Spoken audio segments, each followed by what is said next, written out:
Minister Bimal Ratnayake tabled the Batalanda Commission report following a comprehensive explanation of how the rulers who came to power in 1977 acted, leading to the unfortunate situation in the country during the 1980s. The massive violence against the Tamil people and political opponents in Sri Lanka in 1977. The enactment of draconian laws such as the Prevention of Terrorism Act in 1978, which implemented anti-democratic laws.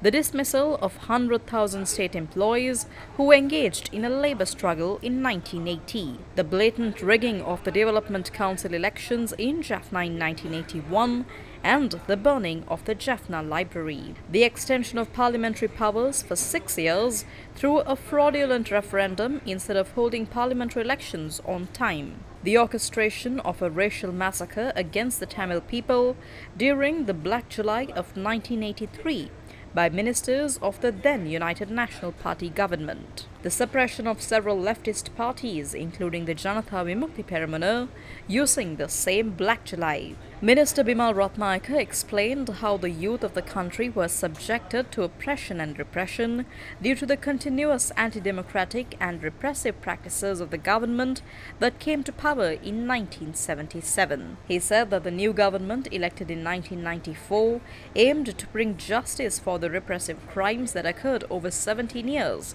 and that the public expected the Batalanda Commission to fulfill this task. On the 21st September 1995, the Batalanda Commission was established by an order from then President Chandrika Bandaranayake Kumaratunga to investigate the establishment and operation of illegal detention centres and torture chambers at the Batalanda housing scheme. Honourable Speaker, this report and the thousands of pages of evidence it is based on are largely composed of testimonies from individuals who endured immense suffering in these torture chambers. Despite the risk of their lives, they came forward to provide evidence while their tormentors held powerful positions protected by their allies. Additionally, thousands of parents, siblings and loved ones, including individuals like Manorani Saravanamuttu, who endured the pain of having their family members brutally abducted, tortured and killed, came forward to testify before the Commission. They did so with the hope that justice would be served for their loved ones. I believe you will acknowledge that these individuals, despite their deep emotional scars, bravely relieved their trauma to ensure that justice is served. Leader of the House, Minister Bimal Ratnayake, emphasized in Parliament today that no legal action has been taken against the crimes revealed in the Batalanda Commission report, which was based on testimonies and evidence provided by the public during a period of severe repression. It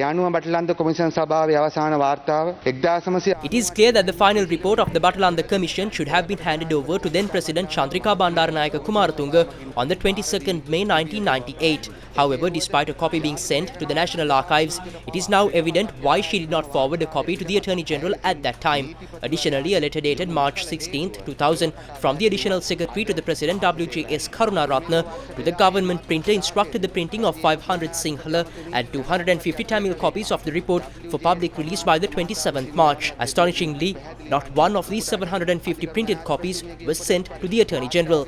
It is clear that those who called for this report neither punished the perpetrators nor implemented its significant recommendations, but instead used it as a political tool during elections. The main accused recently stated on Al Jazeera that the report was never presented to Parliament. Thousands of men and women risked their lives, reliving their trauma to provide evidence to the Commission, hoping for justice for their loved ones who were brutally abducted, tortured and killed. Despite the passage of 35 years since 1980, 30 years since the Commission was established and 25 years since the report was released, my party and the Cabinet have entrusted me with the responsibility of presenting this report to Parliament and making it public.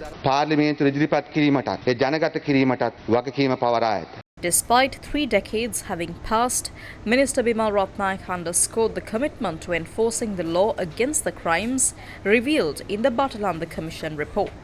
I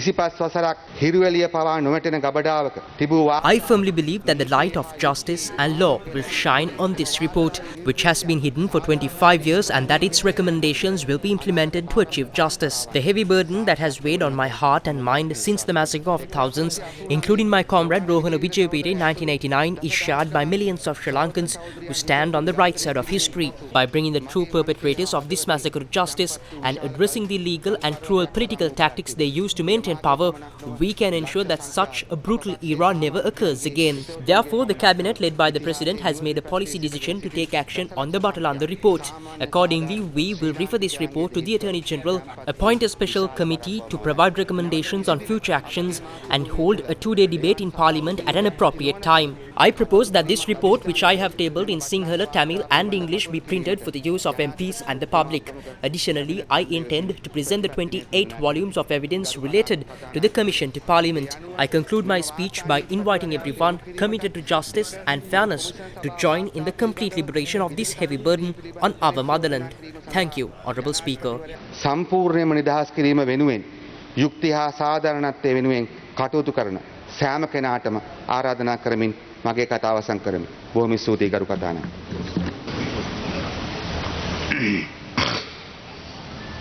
සෞඛ්‍ය සහ ජනමාධ්‍ය මන්ත්‍රී ගරු නලින්ද ජයතිස්ස